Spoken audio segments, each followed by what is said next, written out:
Hello there, welcome to another episode of Total Ramblings. This time we are looking at episode 9, series 2 of Andor. The third episode of the third batch of 3 episodes, yes, that's been released by Disney+. This episode is entitled Welcome to the Rebellion, and it goes without saying there are going to be some massive spoilers here because I'm giving you a full sort of plot breakdown. We open quite ominously with a storm on Coruscant. Now, given that the whole place is a city, I've often wondered about, does it have normal weather, rain, that kind of thing? And yeah, I guess it does. We're at the Imperial Senate, and Senator Oren of Gorman is being arrested without charge by a bunch of stormtroopers. And Bail Organa and Mon Mothma watch, and it's a day after the Gorman massacre that we just saw in the last episode where Andor was, and Mon Mothma wants to make a speech. This is another pivotal moment in the foundation of the rebellion against the Galactic Empire, because basically we are about to see the sequence of events that causes Mon Mothma to basically leave the Senate and go off and start to lead the rebellion. She wants to make a speech. She says the Empire's gone too far, but she knows full well that as soon as she's made this speech, she's got to get the hell out of there. She wants Bail Organa to come with her, and he says, no, they have to buy time. The base on Yavin isn't ready. Now, this is obviously quite tragic from Bail Organa's perspective, and he's got no idea of knowing this, but this is going to be the last time that they meet, I think, and he's getting ready to sort of perhaps defect in a year or so. Ultimately, of course, we know that he dies on the planet Alderaan when it's blown away by the Death Star. Andor is back on Coruscant, having escaped Gorman, and he's with Claire. And they are basically giving him a cover story that he is a journalist that has come straight from Gorman. So he was his cover story on Gorman was that he was a journalist. Now they're basically saying that this same journalist has now gone to Coruscant. And Andor starts to say that I'm done with all of this. I need to start making my own decisions. And Claire says, I thought that's what we were fighting for.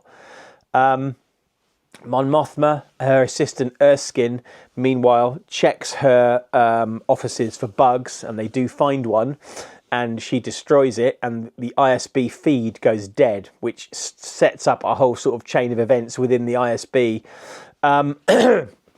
She has to go outside and practice her speech, because in case there's any more bugs in the office, and Luthen turns up. And she says, how did you know I was here? And Luthen reveals that her assistant, Erskine, who we saw meet Luthen in, I think, the first batch of 3 episodes at the wedding, he says, Erskine has been working for me for years, and she feels quite betrayed by this. But Luthen also says, so Bail Organa has an extraction team ready to go to get Mon Mothma off of Coruscant and to Yavin 4. And Luthen says their team's corrupted, you can't trust them. Mon Mothma's quite scared at this point because she reminds Luthen of her friend Tay Colmer, who they had killed in the first block of 3 episodes because, he knew too much, and she says she's more afraid of Luthen right now than of anybody. Anyway, Luthen says, look, I'm sending a guy. It's a guy I trust. We know this is going to be Andor, and she gives him a code phrase. The ISB, they don't know where Mon Mothma is. Their tame driver, their agent, doesn't know where she is. The bug's not working, so they start escalating up the chain of command. Mon Mothma meets her aide and dismisses him, as I say, having felt quite betrayed. And then we see Andor, Luthen and Claire all meeting together outside the Senate building. And Luthen says, there's no Yavin for me. Andor says, there's still some bridges you haven't burned. And Luthen says, well, we'll take care of that today. But basically he intends to stay on Coruscant and do whatever he does. We meet Bail Organa's extraction team intended to get Mon Mothma off the planet. One of them, obviously, from the outset, is quite clearly an ISB agent. Bail says, as I said before, he says to Mon Mothma, he'll meet next year. And meanwhile, the Senate has an early hearing, and there are senators recounting the list of Imperial martyrs who were killed and talking about the perfidy of the Gorman people on the brutal streets of Gorman. And basically, there's a whole Imperial narrative being pushed here, okay, which is, they control the truth, basically. Bail, so the agenda for the Senate is already set, so the ISB aren't overly worried, but Bail, using an article law that was brought in by the Emperor, yields the floor using some bureaucratic measures to Mon Mothma. And the ISB immediately try and shut down the Senate feed, but they can't. Because there's been some sabotage to Andor, and Mon Mothma begins her famous speech. She's talking about the death of truth. She claims that the deaths on Gorman were nothing less than a genocide. And right at the end of this, she says, and we are about to be devoured by a monster, and that monster is Emperor Palpatine. And just as she says this, the broadcast is then finally shut down. So the ISB, now in sort of panic mode, immediately order her detained, and they start sending in the stormtroopers. Andor, still posing as a journalist, meets Mon Mothma, and they also bump into Bail Organa's extraction team, who promptly attempt to arrest Mon Mothma, and Andor shoots the obvious Imperial agent, and they get the hell out of there. Andor also shoots her driver, which is quite satisfying. And then finally, from the ISB's perspective, Colonel Yularen, head of the ISB, calls in, and you can imagine he's probably pretty pissed off about all of this. This is going to have majorly annoyed the Emperor. We then are back in the Coruscant safe house where Andor and Bix used to live, and Wilman and Drina have made it there from Gorman. And Andor is going to be sent away.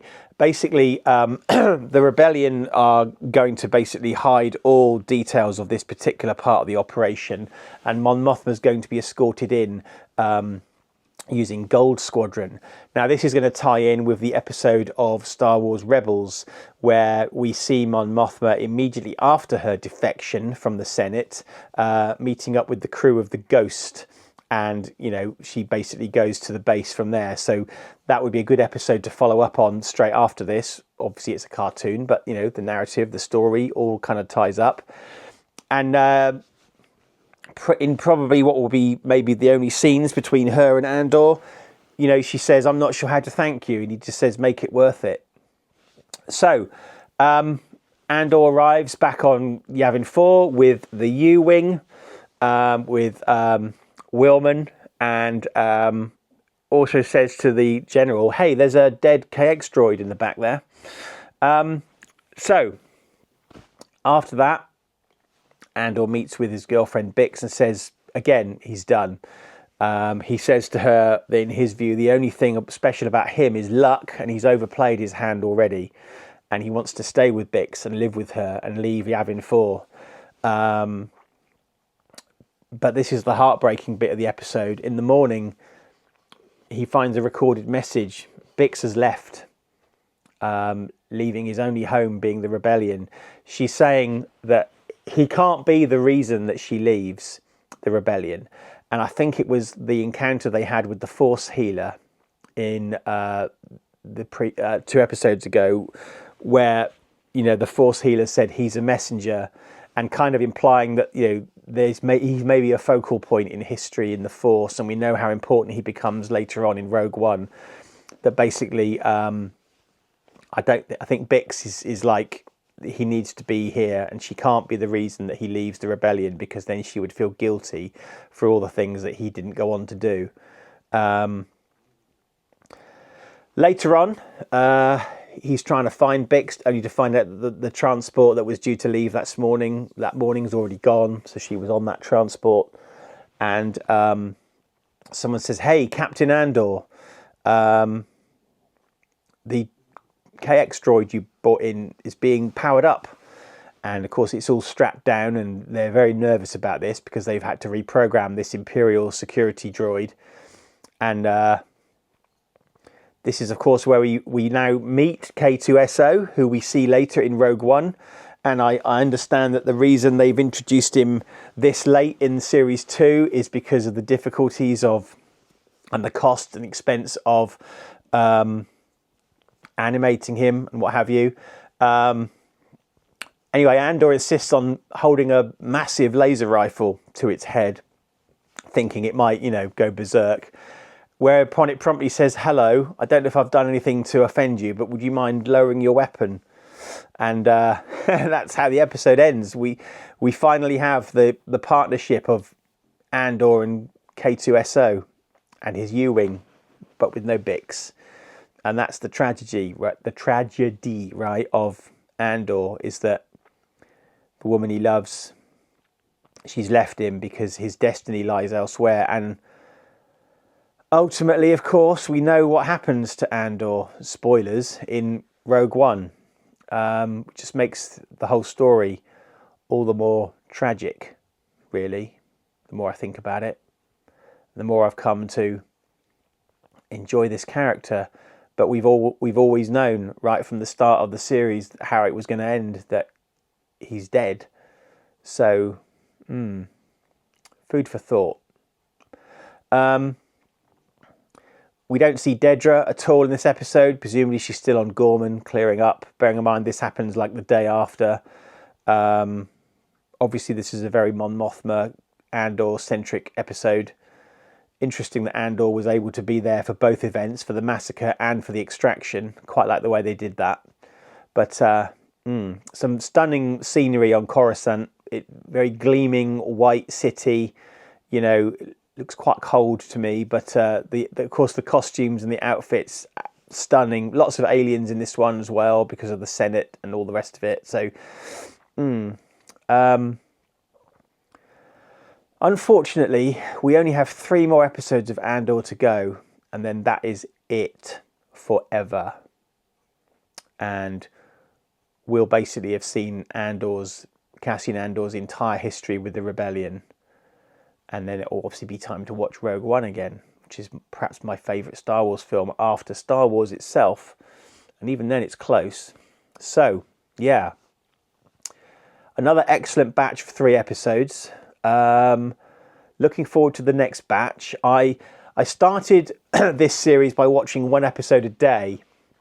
And then I've with the second batch, I watched a couple in a day, and in the third batch, I've just watched all of them at once and done all these reviews kind of back to back, because spoilers are coming out faster and faster, really. So that's why.